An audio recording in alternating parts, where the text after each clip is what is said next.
Last week, Joshua talked about Saul's conversion in Acts chapter 9. Jesus met him on the road to Damascus. Not Joshua, he met Saul on the road to Damascus. A man named Ananias came to him out of obedience to God and embraced him as a brother. And I want to continue in this theme of forgiveness and move to the next section of Acts chapter 9. So we'll start with verse 19. For some days he, being Saul, was with the disciples at Damascus. And immediately he proclaimed Jesus in the synagogue, saying, "He is the Son of God." And all who heard him were amazed and said, "Is this not the man who had made havoc in Jerusalem of those who called upon his name? And has he not come here for this purpose, to bring them bound before the chief priests?" But Saul increased all the more in strength and confounded the Jews who lived in Damascus by proving that Jesus was the Christ. When many days had passed, the Jews plotted to kill him, but their plot became known to Saul.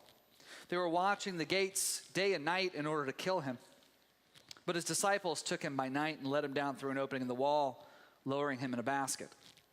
And when he had come to Jerusalem, he attempted to join the disciples, and they were all afraid of him, for they did not believe that he was a disciple. But Barnabas took him and brought him to the apostles and declared to them how on the road he had seen the Lord who spoke to him, and how at Damascus he had preached boldly in the name of Jesus. So he came in and out among them at Jerusalem, preached boldly in the name of the Lord. And he spoke and disputed against the Hellenists, but they were seeking to kill him. And when his brothers learned this, they brought him down to Caesarea and sent him off to Tarsus. Saul has a lot going on. It's a very complicated, difficult journey. Lots of complications. I mean, first of all, he has two names. Like, what the heck, right? Saul, Paul, okay? Now, this was not a pre-Jesus and post-Jesus, you're never post-Jesus, but you know what I mean. This has nothing to do with his conversion. He just has a foot in two worlds. He's called Saul, that's his Hebrew name when he's with the Jews because he is Jewish. He is called Paul when he's with the Greeks. He's a Roman citizen and he travels all throughout the Greek world. So generally he's called Paul. I probably will default to Paul this morning, but you can think of him however you best like to think of him. How about that? I'm giving you that freedom. Yes, I'm very benevolent. Okay, he was a Roman citizen.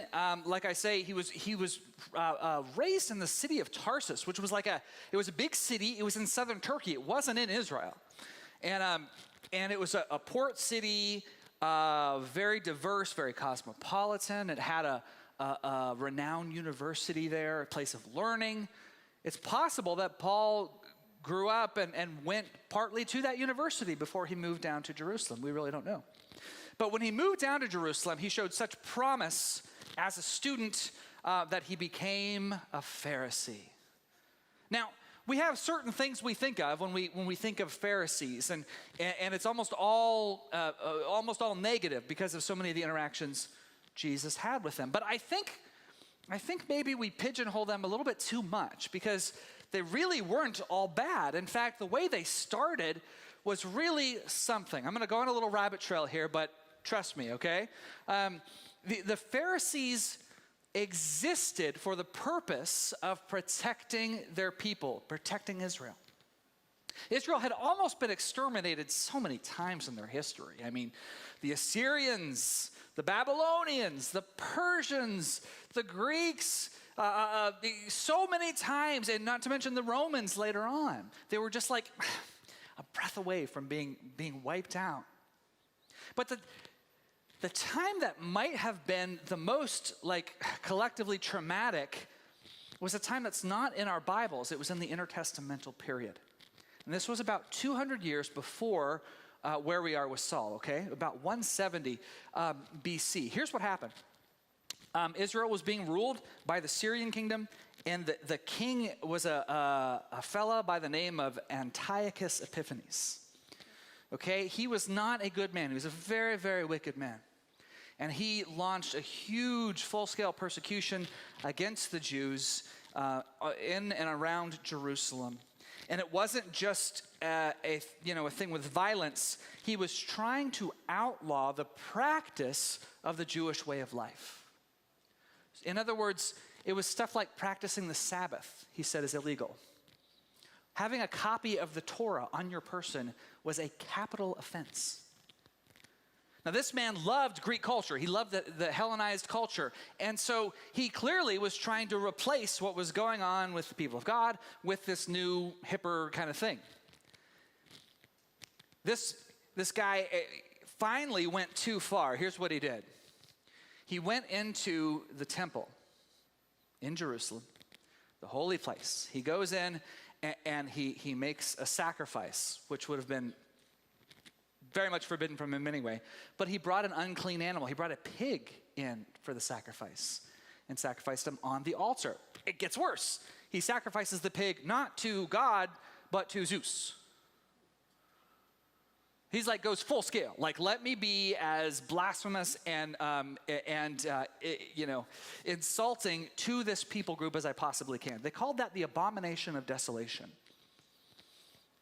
And the priest who actually made the sacrifice was killed by one of the other priests on the spot. And instantly there's like a war. That's the Maccabean revolution is what happened right there. So the Pharisees launched right in the middle of that story. They launched because they realized we have almost been wiped out by armies and we've almost been wiped out by culture. And that will not happen on our watch. And so they start the sect, and the sect is going to be very devoted to the Bible, the scriptures, the law and the prophets, the Tanakh as they called it. Very devoted to the scripture. They're going to be very devoted to holiness. They're going to be zealous for the way of God, and they will protect this beautiful heritage that God's given them. Doesn't sound so bad, does it? In fact, there's some aspects of this that might feel a little bit familiar. Paul was a Pharisee. Paul probably viewed Christianity as yet another threat to the way of life and to the Jewish religion. Can you see now why he had so much zeal to stamp it out? He thought, this is a perversion, this is wrong, we cannot let this go. And he wasn't just a run-of-the-mill Pharisee. He was a top theology cop. Like, he's one, they pinned a badge on him and everything. Like Paul, he was one of the top students in the country, sat under Gamaliel, the rabbi. He was going places, and they put him in charge of prosecuting Christians, finding them, kicking doors open in the midst of prayer meetings, hauling people off to jail, getting false testimony, all kinds of stuff, and even executions. That was him. That's what he did. It was the dirty work, but somebody's got to do it to protect the people. And then, all of a sudden, as we read last week, plot twist. He's traveling to Damascus. He falls off his horse. Was it Mark that said he didn't have a horse? There's no horse in that text. Don't take away my horse, Mark. Bright lights. And Jesus says, hey, it's me, Jesus, why are you persecuting me? What a massive, massive paradigm shift that must have been in that moment. And he decides to follow Jesus. Now, can you see just how drastic a change this would have been? Like, this would have been a really mind-blowing thing, not just for him, but for everyone who knows him on all sides of this thing. Like, He's joined the dreaded side, right? Everything is now turned on its head. The last guy you would ever expect to turn like this just did. I mean, he was traveling down this road to arrest the people in this church, and what happens? He joins them instead. He goes right into their prayer meeting, and instead of pulling out his sword and the handcuffs, you know what he does? He starts worshiping with them. He starts testifying of the goodness of God, and he shares this testimony, and nobody can believe it. That's what happens. What a powerful shift. And his co-conspirators, they suddenly hate him. They are not happy about this. They suddenly have become his enemies, especially after he starts preaching and getting results. So, we just read what happens. He disappeared for a while, right? You think at first that he'd go right to Jerusalem because that's where the leaders of the church are. So you expect him maybe to go down there. That's probably where he lived before. He probably had a nice office there too and wanted to get some books out before they ransacked it, or something. But he doesn't go there. He disappears. The only clue we get in this text is it says, after many days. And when you cross-check that with Paul's own writings, that was 3 years. That's many, many days, right? Where does he go? You know where he went? Again, it's not in this text, but it's in 2 Corinthians. You know where he goes? Arabia. I don't know why. Maybe he had a summer home. I don't know. I tend to think he went in order to make a lot of revisions to his teachings.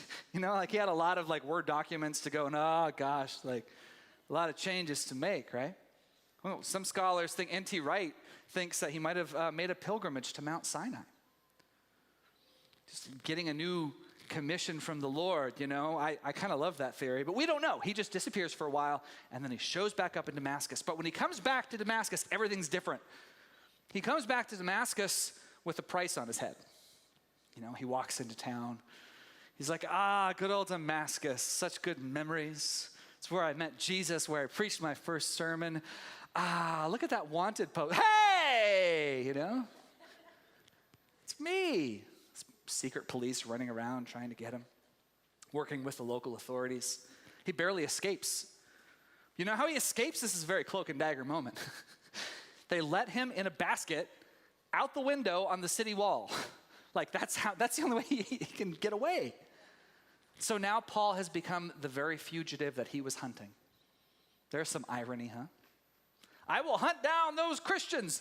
I am a hunted Christian. That's what just happened very quickly. So now, finally, where does Paul the fugitive go? Now he goes to Jerusalem. Now it's time to meet the disciples. He's been putting this off for 3 years. Imagine the scene, you guys. Imagine he knows where the disciples are. Remember, most of the church has been persecuted in Jerusalem, but the disciples have, for some reason, been sort of let to do their thing. He finds out where they are. And imagine they're having a prayer meeting. Maybe somebody's strumming the guitar a little bit, and they're singing the scriptures, and then going to prayer, and suddenly he's...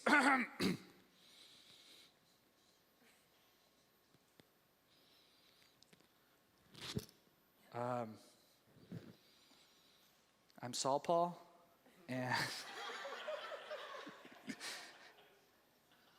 and I used to persecute y'all. Noticed you didn't have anybody on the djembe. Can I jump? This is an intense scene. Can you imagine that you're somebody who knew Stephen personally, which would have been probably everybody in this room? Look at what it says in verse 26. When he had come to Jerusalem, he attempted to join the disciples. He attempted to. And they were all afraid of him. They didn't believe he was a disciple. Right? Of course. They probably chased him out of the room. I want so badly to know what happened in this scene. Somebody, I always say this, I wish I knew. Somebody first service said, Jason wishes the Bible was 3 times as long as it actually is. He wants to know all of these scenes. I do, it's so true. What happened here? I wonder if Peter chased him out. I wonder if Peter's like, oh no, and just because I would have wanted to do that, right? Now just imagine you're somebody in that room and you say, I loved Stephen.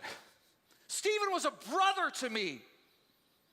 And you hauled him out on all sorts of ridiculous charges, and you sat there holding their coats while they killed my friend. No. You are not, don't even think about stepping foot in here, bud. And then it wasn't just him. Then all your troops, to all of your little theology cops were kicking in doors. You hauled away my grandmother. She died in prison. How could you? My kids still have nightmares because of you. Get out. Marianne's like, yeah, I get him. That's the way I would have felt. And totally see it. But he has an advocate with him, okay? He's got somebody who's been vouching for him. Barnabas. Verse 27, Barnabas took him and brought him to the apostles. I find it interesting it says he took him and brought him because he was there and then he wasn't there. And I wonder if Barnabas like ran after him. Hey, bud, hey, Paul. Hey. He brings him back to the apostles and he's like, guys, Peter, chill. He declares to them how on the road, Paul had seen Jesus who spoke to him and how at Damascus he had preached boldly in the name of Jesus. He vouches for him. I wonder if Barnabas was there that day when Paul preached and witnessed it firsthand. And now, this man has been risking his life for the same faith that all of us risk our lives for. So the church leaders are faced with a question. Will they forgive this man? Will they do it? And forgiveness, of course, is very complicated. It's so complicated. Nowadays, it's gotten complicated because we flatten it out. We oversimplify it. We make it one-dimensional. We have this idea. We use it sometimes in really unhealthy ways, and it's been used to like manipulate people into remaining in or returning to really horrific situations. The most common that you hear is domestic violence situations, when people will tell a battered wife to go back to her abusive husband and live in that moment when he's clearly a major threat to her. And of course there can be restoration in times, but man, if there is someone who's an active threat, you do not, I've read this book recently that I just cannot recommend highly enough. It's called Everything Sad is Untrue. And it's a memoir about a boy who was from Iran. He was an immigrant boy. He had come over with his mother and his sister when he was like in grade school after his mom had converted to Christianity and had to flee for her life, much like what we're talking about here. They ended up getting asylum in Oklahoma. And his mom, really struggled to take care of two children. Really a tragic story in some places. In this place especially, she ended up marrying a man who had a serious anger problem and also had a 3rd-degree black belt. And he was terrible to her. And over again, he would beat her over and over again. And finally, he shattered her jaw, and she said, I can't do this. And she took the children and she left. Well, the man has a change of heart, and he goes to the pastor, hat in hand, and says, I wish I hadn't done that, I'm sorry. And the pastor calls the wife and says, you need to marry him again because he said he was sorry, and you need to forgive him. Can you guess how that ended? She did remarry, and it happened again. I think it happened 3 different times. And it's very, very sad, and this kind of thing happens so often nowadays that forgiveness itself becomes confusing and it gets twisted. We see the way it gets twisted, and we wonder why people don't want to have anything to do with forgiveness. In fact, many of the younger generation are like, keep that away from me, keep that talk away from me. Because this is what they've seen so many times. And we need to, I want to parse this a little bit more because I think there's more to say on it, The extreme examples that are out there, and I don't mean that they're rare, I just mean they're extreme. They are extreme. It's very sad. The extreme examples, I think, have overshadowed the actual day-to-day stuff that's a little bit easier to parse sometimes. You know what I mean? In other words, people will throw out forgiveness because of the abuses that people talk about it. Does that make sense? So, I want to say this. We need to be clear about what forgiveness means and what it does not mean, okay? Forgiveness is or does not mean re-entering a dangerous situation. It does not mean we go back to the way things were. Forgiveness does not mean forsaking justice. We need to be clear. It does not mean forsaking justice. And if we tell people otherwise, we run the risk of forsaking justice ourselves. There are times when a person needs to stay well away from a person or situation that is dangerous. There's times where we have to say, listen, you have to separate here. There's great harm. Now, even in those times, forgiveness is not optional for a Christian. It's not optional.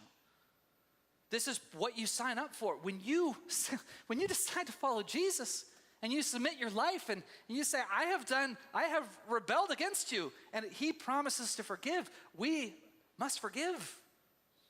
But what does that actually mean? It doesn't mean going back.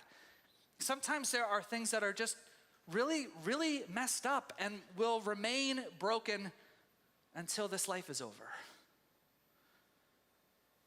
I'll give you an example. I had a pastor friend tell me a story years ago where somebody called the church and said, I'm getting out of prison, and I'm a sex offender. I was in prison for sexual assault. I believe it was of a minor. But I've been in prison for like 15 years, and I met Jesus.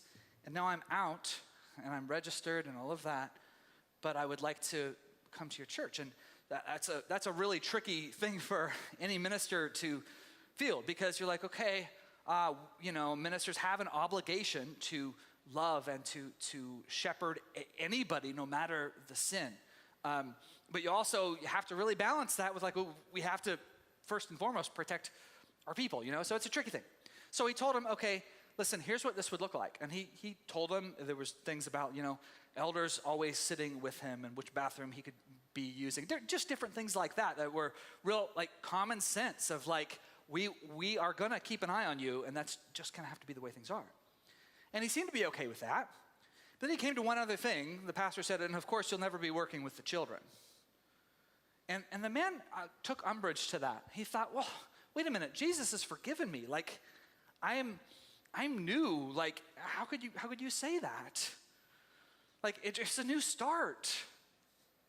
And my friend had to tell him, you know what, it is a new start, but there are some things some things in this life, and they're broken, and they're going to remain broken until the end of this age, until the end of this life.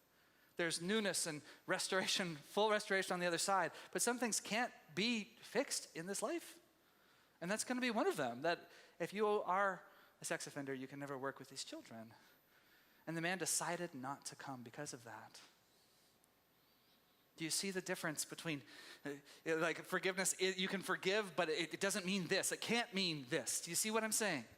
It can't mean just turning back the clock like something never happened. That's not the answer. It's not a full reset. So what does forgiveness actually mean?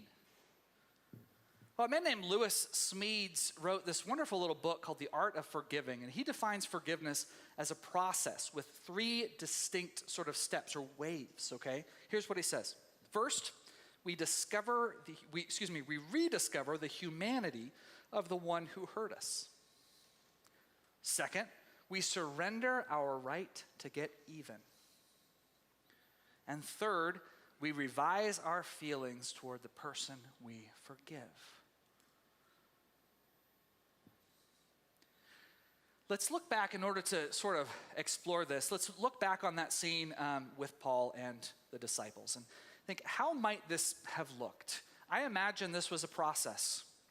I imagine it took longer for some than it did for others. Maybe some were really thrilled and excited and quick to forgive, and some really had to work through some things.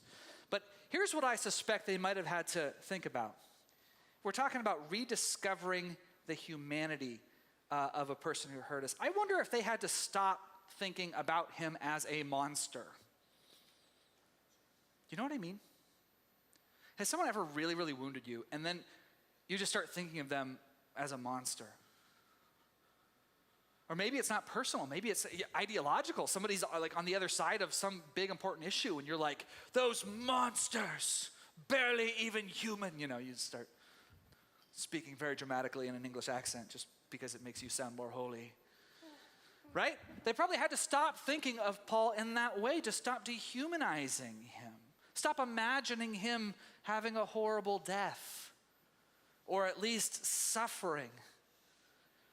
You have to start thinking, okay, he did some terrible things, but he is a man.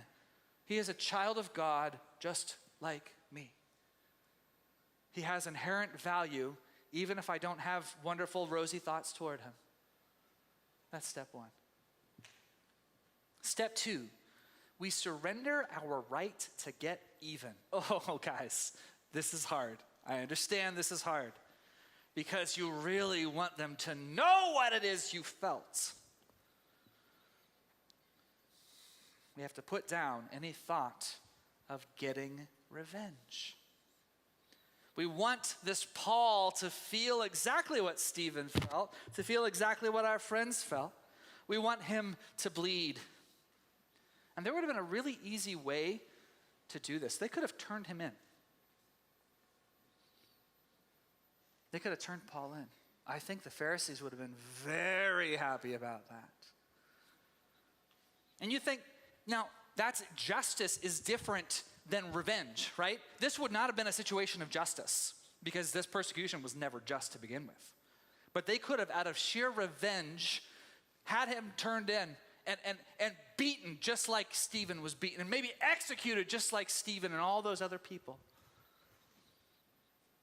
I'm sure there was discussion about that. And they had to personally say to one another, we're not going to do this thing. Now again, this wouldn't have been justice, but there are times when we must pursue justice even in the middle of forgiveness. I think a wonderful example of this, we have a modern day woman who I admire so much. Her name is Rachel Den Hollander. Does that name, anybody know that name? She was a lawyer. She used to be a gymnast for Michigan State. And she was the first one to bring formal accusations against Larry Nassar, the doctor who had abused literally hundreds of girls. And she had a statement that went viral about 5 years ago at the trial when she extended forgiveness to Larry Nassar. But guess what? She didn't say, guys, we're calling off the trial. She was adamantly pursuing a life sentence for this man, and even in the middle of it, extending forgiveness. Forgiveness does not mean you stop justice. What it means is she was not going to go up there and take revenge. There is a difference there. God said this. He said, vengeance is mine. In other words, here, give me the sword. Give me the sword. You and I, we cannot be trusted with vengeance. We cannot be trusted with that kind of, no, it's too big. It's too big. Must give it to him.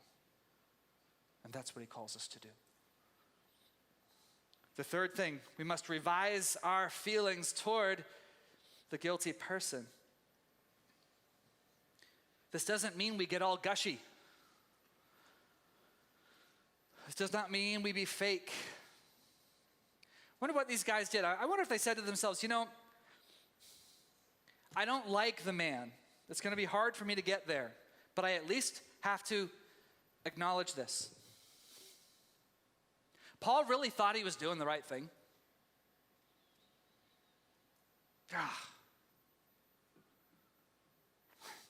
He really did.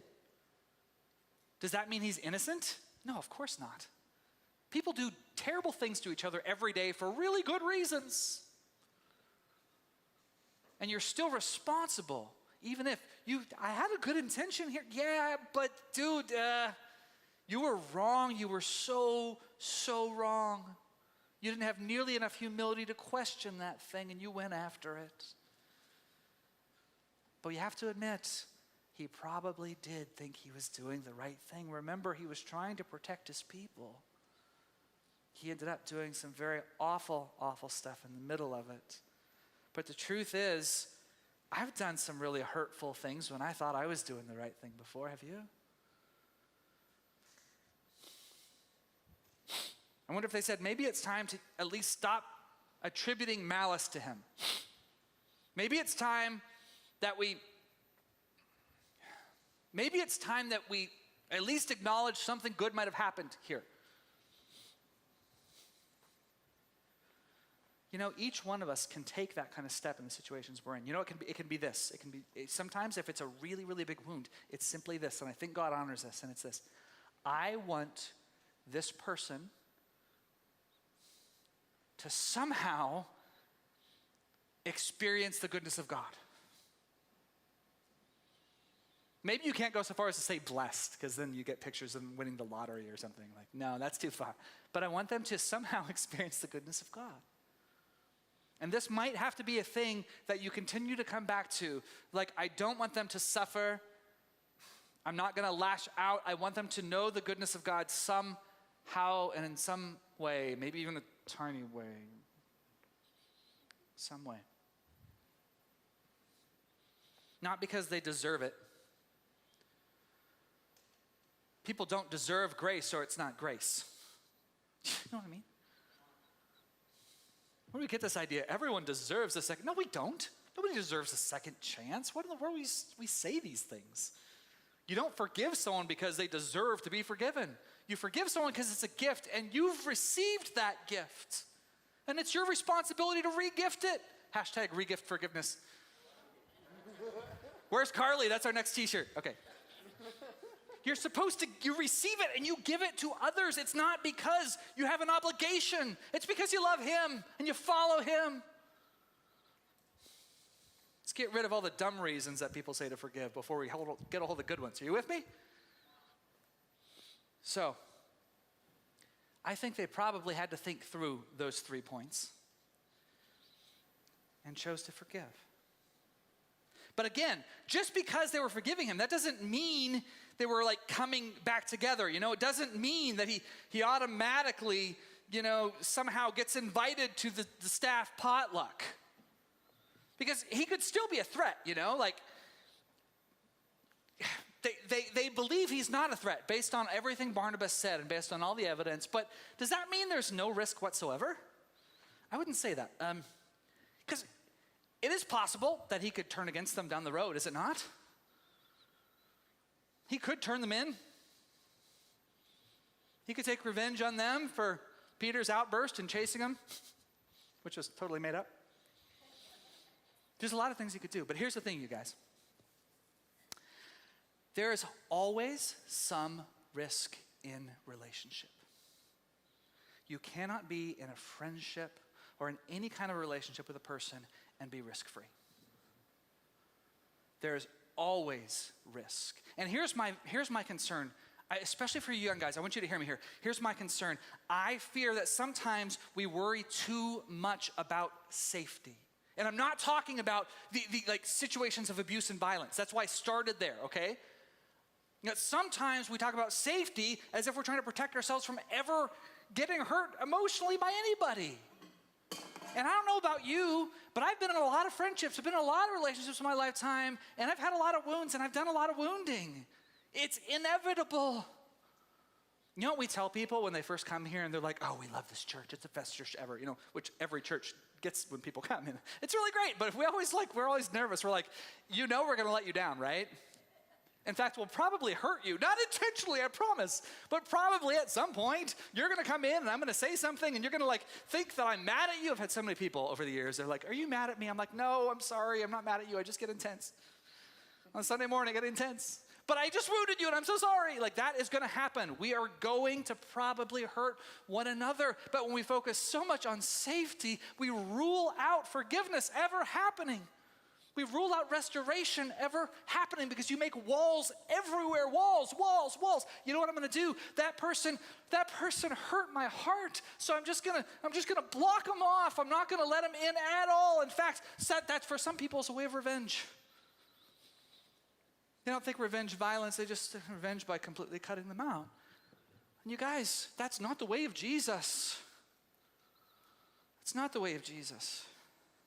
The fact is, everyone's toxic. My guy, Zach, we're talking about how we're sick of the word toxic we are. We need a new word. We need noxious. Everybody can be noxious in their friendships. I saw this recently. Somebody said, guys, here's the ugly truth. You ready for this? Somebody is probably in counseling talking to their counselor about you.